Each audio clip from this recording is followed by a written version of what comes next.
We're going to give you a quick update on an officer-involved shooting that occurred this morning just over behind us at 1325 North Idalia Court. Call came in about 4:38 this morning. We had multiple callers call 911 giving a description of a male, Hispanic male, armed with a gun, knocking on multiple doors within the apartment complex. Officers responded and encountered a male matching this description. Both English and Spanish orders were given to the male. Officers made sure they clearly communicated with him in both languages what they wanted him to do.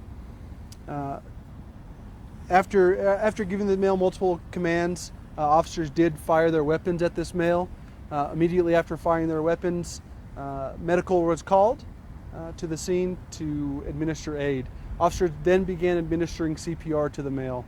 The male was transported to the hospital where unfortunately he did die from his injuries. Right now we have the 18th Judicial District Attorney Critical Incident Response Team that's on scene handling the investigation. We are part of that group as of last year. The officers, two of them did discharge their weapons. Both of them were equipped with body-worn cameras that were turned on and recording and will be used for part of the investigation. There were other multiple officers on scene taken in as well that witnessed the incident that are going to be interviewed as part of this process, including multiple witnesses that either saw something or part of the initial calls into dispatch describing what happened. The officers have been placed on administrative leave pending the outcome of the investigation as per directives. And I'll answer any questions you guys might have. Can you describe the situation more? I mean, what did witnesses say this man was doing? So again, multiple 911 callers, a male walking around to different doors in the apartment complex, knocking on them armed with a gun. Obviously very concerning, right? An unknown male, unknown person in the apartment complex of some of these people walking around armed with a gun, unknown intentions. The description given, right, Hispanic male wearing a black hoodie. Officers encountered this Hispanic male armed with a gun. A gun was located on scene and recovered, right? So very concerning. That's why both English and Spanish orders were given to the male to make sure that, you know, we were communicating clearly with him what our intentions were. But he did not fire the gun at anybody? I'm not sure if he fired his gun. That's going to be something that's going to be part of the investigation.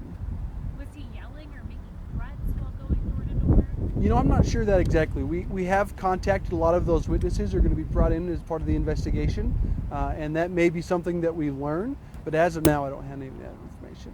Families in this area have been saying there's a surge in violence recently. Is that the case for this area? Yeah, I'm not exactly sure the calls for service in this area and if there have been a surge.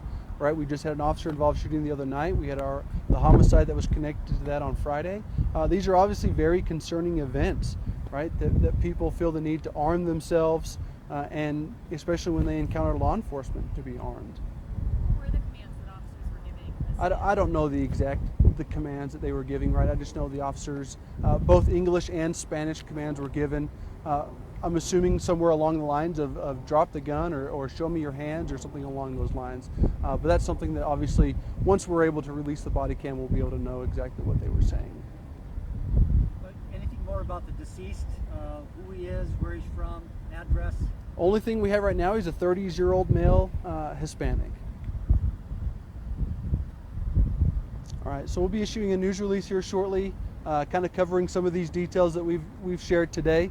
And if anything new in that, if not, if you guys have any questions, just let us know. Thanks. You said he was 30? He is in his 30s, yes ma'am. Was it just one officer fired or more than There were two officers that discharged their weapons. All right, thanks guys.